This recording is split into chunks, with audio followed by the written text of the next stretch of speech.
So, what really separates a consultant who's a total game changer for your business from one who just, well, wastes your time and money? That's what we're digging into today. We're going to pull back the curtain on the world of consulting and get to the truth. Let's just jump right in with a big question. What is the single biggest mistake you can make when you bring a consultant on board? It's a mistake that's all about a fundamental misunderstanding of what you're actually paying for. And honestly, it is an incredibly easy trap to fall into. And that trap is what we're calling the process versus content trap. It's a subtle, but man, is it a critical red flag. And I promise you, once you learn how to spot it, you are going to see it everywhere. Okay, so here's the phrase that should make alarm bells go off in your head. It's when a consultant says, I have a process that will help you uncover the solution. I mean, it sounds collaborative, doesn't it? But think about what it's really doing. It's shifting the actual responsibility of finding the answer away from the expert and putting it right back on your shoulders. So what's the real difference here? Let's break it down. Think of process as the map. You know, it shows you the general layout, the steps, the methodology. But content, well, that's the experienced guide. That's the person who actually knows the terrain, who can spot the hidden dangers, and who can lead you to your destination. A map is pretty useless if you don't have the expertise to actually read it, right? To put it really bluntly, relying on a consultant who only brings process is what our source material calls a flawed mechanism. It's just a complete misunderstanding of why you'd hire an expert in the first place. All right, so if that's the wrong way to think about it, what's the right way? To really get the true role of a consultant, we need a much better analogy. Here's the core definition we should be using, and you gotta notice the key parts here. The client shows up with a defined problem, and the consultant brings the expertise to suggest solutions.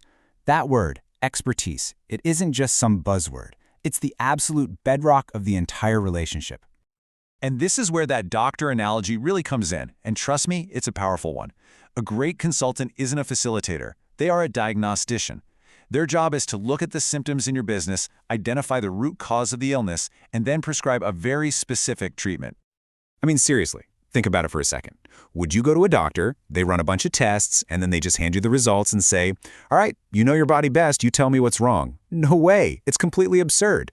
And yet, professionally, that's basically what a process-only consultant is asking you to do. And this, right here, is the key takeaway. A fantastic consultant uses a process, like running tests, to gather information. But their real value, the reason you hire them, is in delivering the content, the diagnosis, and the prescription. They have to do both. You know, the source material for this whole explainer has a line that just sums it all up perfectly. It says, a consultant by design has to be an expert in process and content. Otherwise, he does not justify to be a consultant. See? It's not a choice between one or the other. It's an absolute requirement to be an expert in both. Okay, so if a consultant needs to bring both process and content to the table, what does that actually look like in practice? Well, it usually unfolds as a 4-phase journey. Here's the basic roadmap. It all starts with defining the problem you can see on the surface.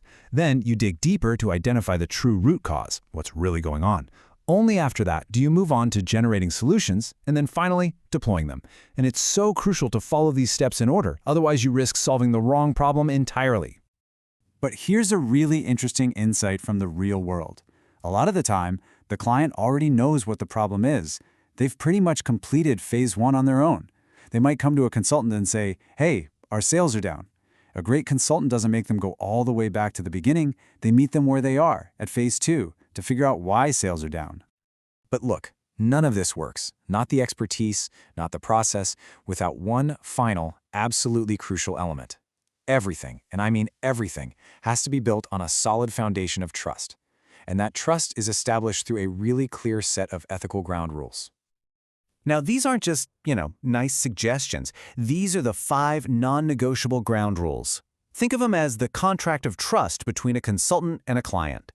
Let's quickly walk through these. First, it all starts with expertise. That's the price of admission. Which leads to rule number 2.